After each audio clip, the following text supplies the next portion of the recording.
Hi everyone, welcome back to my channel. Thanks for watching First Time Finance. Today we're going to talk about 10 tips to save money in college. Now, I'm currently a senior in college, and I think that saving money is definitely important because you want to have money for the future when you start your full-time, when you move to a new city potentially. And so these are several ways that I think have helped me save money throughout college, and I think will help you too. So let's get right into it. Now, the first way is to not buy new textbooks. Now, whenever you get your courses, the professors may send you the link to buy the textbook at the student stores or your college textbook store. Now, I recommend one that you wait until your professor absolutely says that you need one, because sometimes I've had classes where they told me that the textbook is recommended, but they don't even need one. So I would recommend to wait until then. And if you actually do have to buy a textbook, I would look on different websites like Chegg, Better Textbooks, any used textbook site. Barnes & Noble has them too. So definitely check those out.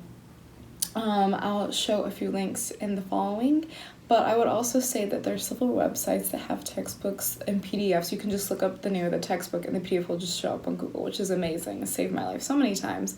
Sometimes it's not online, but sometimes it is, so you just have to check and make sure. So let's take a look at the websites following this.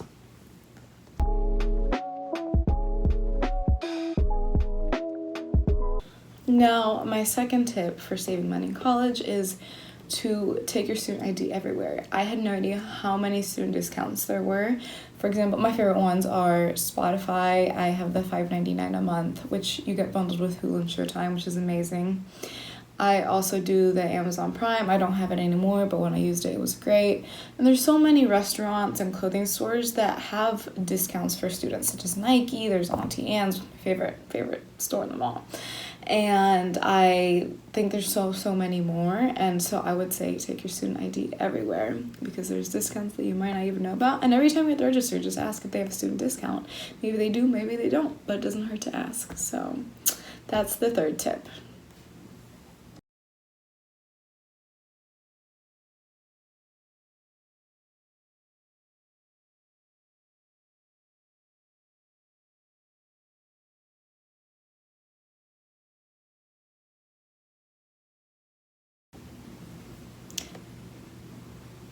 Sorry, that was the second tip. Now the third tip is to limit how much you eat out and try to save as much on groceries. Now, if you're living on campus and you have to buy the meal plan, maybe in the first semester figure out how much you eat, and based on that kind of calculate what meal plan you actually need, because the unlimited sometimes will be overcharging you like crazy. So try to find the best meal plan for you. And if you're living off campus, I would say definitely try and buy groceries as much how many times you eat out. For example, I like to try to eat out no more than 2 times a week. I probably eat out maybe once a week and buy my groceries. And coffee also adds up. So if you like to go get Starbucks or Panera or whatever, there's so many studies that have shown how much all that money can rack up. So if you buy, for example, 2 times a week, that's $10. You multiply that by 52, and then you spend $520 in a year, if I did the math right. So definitely try to save up and buy groceries at home and see if there's any student discounts on groceries. For example, where I live, there's a store called Harris Teeter, and there they have student discounts. So always try to kind of save up by signing up for the rewards program at your local grocery store. Now, the fourth way to save money is by bringing things that you have from home, if you're living off campus, to your kitchen, so all your kitchen utensils, kitchen appliances, because if you keep on buying new ones, those can rack up over the years. So I definitely say if you have some at home, when you're living with your parent or guardians, definitely try to ask them if you can bring a few utensils. That way you save a little bit of money, and then you can buy whatever you desperately need at your college campus. So that is tip number 4. And my 5th tip is to really take advantage of all the opportunities that are on your college campus. I mean, I can't count how many times that I've literally walked by my campus and they're offering free food, like free ice cream, free tacos, free everything. So I would definitely say check out any events that have free food. There's maybe like a campus portal at your college where it shows like all the events, all the workshops that are going on. Go to those workshops, go to those events where there's free food, but also go to the workshops because you may learn something. I've been to financial workshops, workshops about healthy relationships, workshops about mental health. Also, if you are a full-time student, I'm pretty sure you're paying for fees to attend. You can actually use the campus recreation for free. So there's a fitness center, the gym. You can use that for free. There's so many classes like Zumba, HIIT training, everything that you can take at your gym. There's also free doctor's appointments. I think sometimes free dental if your school's a research school. So definitely take advantage of the research studies because those can also pay. That's a side note. Those can pay. Look for research studies because I have made a lot of money from those research studies. So I would definitely say check out what your campus has. See what comes included with your fees because you're paying for those fees. So you might as well take advantage of all the amenities that you have. So that is tip number 5. And tip number 6 is to have a free checking account. Now, if you're here living in the United States, sometimes the banks will charge you for having a checking account if you're normal don't, but if you're a student, hello, you get it for free. So definitely check out any of the free ones. I currently have the SunTrust checking account, and then I have a Capital One. And a side note, my Capital One I really like because it gives me a high yield on my interest. So basically what I get is how many? I think it's like 0.03% or 0.2% on whatever money I have in the account. So let's say I have like $1,000. So multiply that by 0.2 and I get that monthly interest rate. They pay me that. So I think last month, I don't know how many dollars I had in my account, but I had an interest rate of a few dollars, which is great. Better than nothing at the normal banks. Now, SunTrust doesn't necessarily have a great interest rate, but it's very accessible and there's branches everywhere so you can deposit cash. So I like my Capital One account because it has a high interest rate because that's paying me, but my SunTrust account has physical locations where I can deposit my cash if I have any cash deposits. So I will, in the next screen, I'll show you some of the great student fee-free checking accounts. So that's coming up.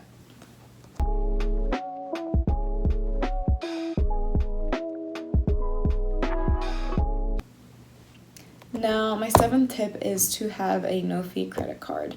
Now, building credit is so important when you're young because you use that credit score to buy cars in the future, to buy apartment, to rent an apartment. Basically anything that you have to do in this country, they check your credit score, so you want it to be great. You can start building that credit by getting a credit card while you're in college or even in high school and paying small bills with that. So say you go to the grocery store and you buy, for example, $40 worth of groceries, use your credit card on that and then pay it off immediately when the bill comes. All the $40, don't pay the minimum, just the minimum payment. Pay all of it.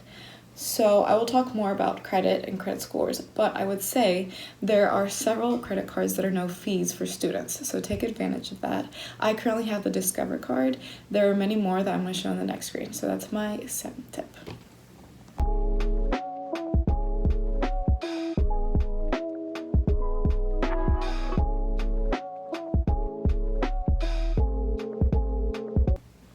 Now, my 8th tip is to fill out the FAFSA. So the FAFSA is the free application for federal student aid, I'm pretty sure. And what that is when you're applying to college, the government has so much money to give out if you are in need, and you never know how much they could give you, and that can help so much. And they can also give out loans, but it's preferred if you just get the grants, the Pell Grant, which is the money that they give to you and you don't have to pay back. Whereas a loan, you do have to pay back. So I would say fill out the FAFSA as early as possible. Every year the application opens October 1st for the next school year. So say right now the application opened October 1st, 2021, and that's for the 2022 to 2023 school year. So I would say keep that on your mind every time you're applying for college, and you have to reapply every year that you're in college. So one application for 4 years won't work. You have to do every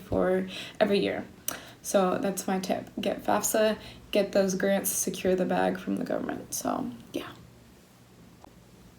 Now my 9th tip is to use your school library or the public libraries around you. They have so many resources. I know my public library where I live, they have free language resources. For example, I want to learn German, so they have free language resources. They have workshops, they have computers, Wi-Fi, printing, anything that you need. And you can check out free books, which is, I love. I'm such a book person. And also your school, whenever you're writing papers, I'm sure you're going to have to write papers one day, and you're going to have to use academically published papers. And if you look at that online, it's like $30 per paper. You don't want to pay that, obviously, but if you go through your school's library, then it's completely free most of the time. So I would say definitely take advantage of those resources, and your school library has so many books as well, I'm pretty sure.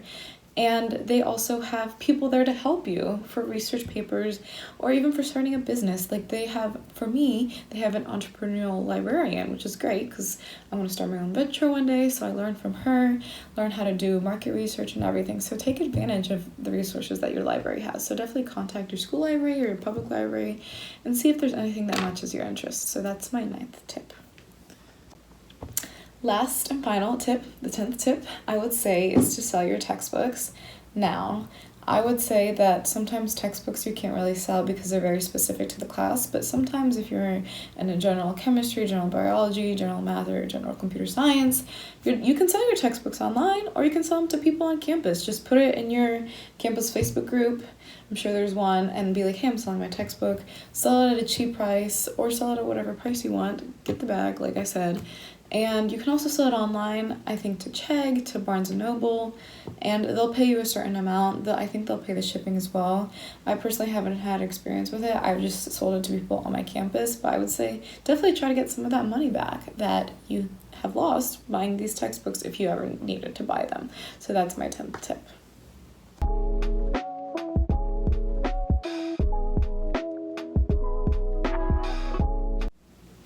All right, everyone, thank you so much for watching. I really appreciate it. Let me know if you have any other tips below, and I'd love to talk about it with you, chat about it with you. Definitely more videos coming up about how to save money in college and how to save money as a teenager or a young adult. So stay tuned for those, and please subscribe and follow all my socials on First Gen Fin or First Gen Finance. And I look forward to sharing more with you. Bye, everyone.